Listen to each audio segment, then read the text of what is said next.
irregulares. Essa é uma situação problemática. Esse número de 70% de construções irregulares foi o próprio CREA quem divulgou.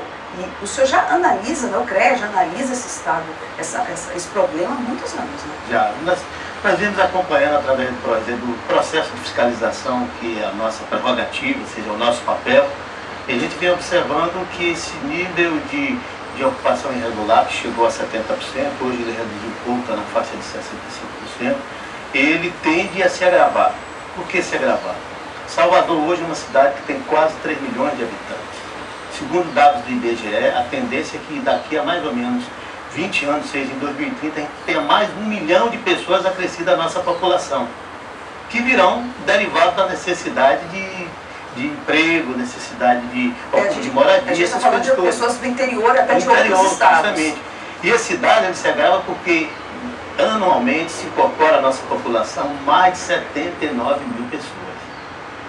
O que é que significa isso? Não há condição de se disponibilizar a infraestrutura das mais diversas para que a gente possa acomodar essas famílias que estão vindo para Salvador. A prefeitura até divulgou já que não existem terrenos para que sejam construídas habitações populares. O senhor concorda também com esse? Há um levantamento feito pela própria prefeitura de que existem 20% de vazios urbanos. Só que desses 20% de vazios urbanos, 10% está na área de APP, área de proteção permanente. É o Casa Paralela? Justamente, parte dela. 5% de área de risco, com costas, áreas inclinadas, e 5% com área de indisponibilidade. É BR-300, para o lado, diz que Salvador vai crescer agora para o lado da BR-300. Justamente. E aí aqui é necessário se ter claro o seguinte: o Estatuto da Cidade, que é esse instrumento tão importante na vida do cidadão, ele indica a necessidade de, através do plano diretor do desenvolvimento urbano, o PDDU, a gente possa planejar a cidade de maneira a contemplar essa situação. O senhor está vendo hoje que a cidade está sendo planejada a partir do PDDU, que foi aprovado ano passado, se não me falha a memória, ano retrasado, falhou a memória, então ano retrasado. A partir dessa aprovação, mudou alguma coisa? O que o CREA observa?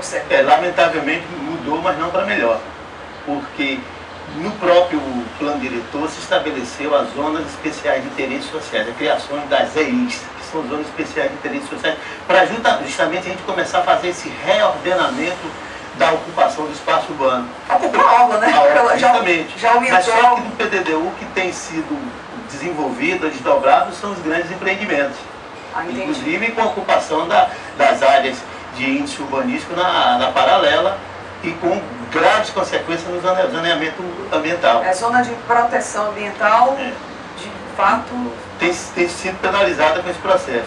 O outro aspecto é dizer o seguinte: nós temos hoje um déficit habitacional em Salvador de 100 mil unidades. Dessas 100 mil unidades... 100 mil, que são pessoas que não têm casas para morar. não têm casas para morar. E esse número amplia, vai para 400 mil.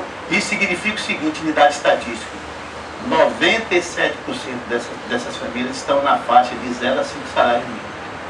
Então é necessário se ter políticas, já está se desdobrando políticas. É mais do que necessário, pelo que você está falando. Mais do que necessário para atender essa questão. Minha Casa Minha Vida. Nós temos hoje o instrumento da assistência técnica pública, que foi falado aqui. As pessoas sempre colocam de que não têm acesso ou não têm condições financeiras de ter um profissional acompanhando o seu projeto. Nós já temos uma lei, a Lei 11.888, que é a Lei da Assistência Técnica Pública para a construção da moradia, ampliação, reforma e legalização da habitação, que pode muito bem ser disponibilizada a essas famílias de 0 até 3 salários mínimos. O telefone, a gente divulgou o telefone, você pode repetir para mim, Dante, só para a gente divulgar, o 2201, né? Daqui a pouquinho o Dante passa para mim o telefone. Então o que é que ocorre? A aprovação dessa lei... Pois não.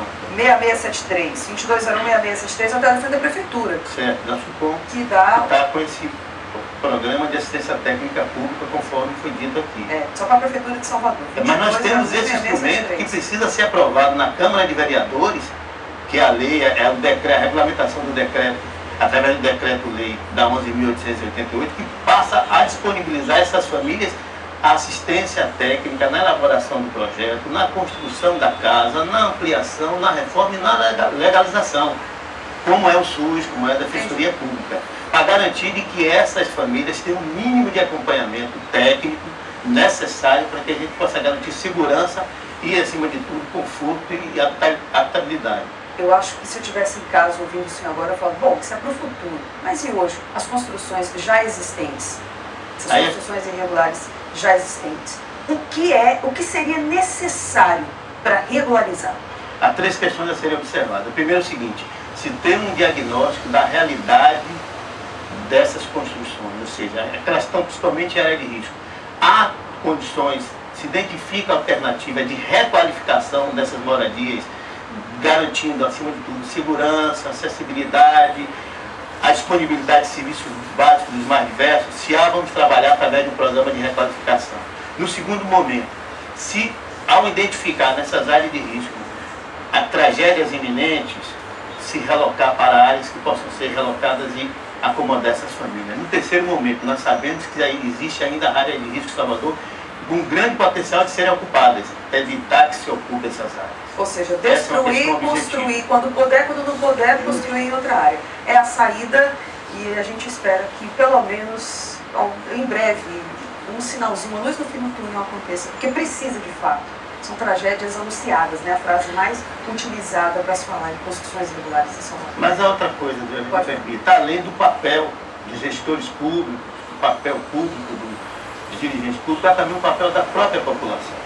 A população tem que estar atenta em relação a como conviver nessas áreas. Exato. A gente não fazer intervenções sem uma orientação nenhuma. Ou seja, vou ampliar meu imóvel, eu preciso consultar alguém que me diga se eu posso fazer isso. Se o solo, a estrutura que eu tenho da casa vai comportar fazer uma ampliação.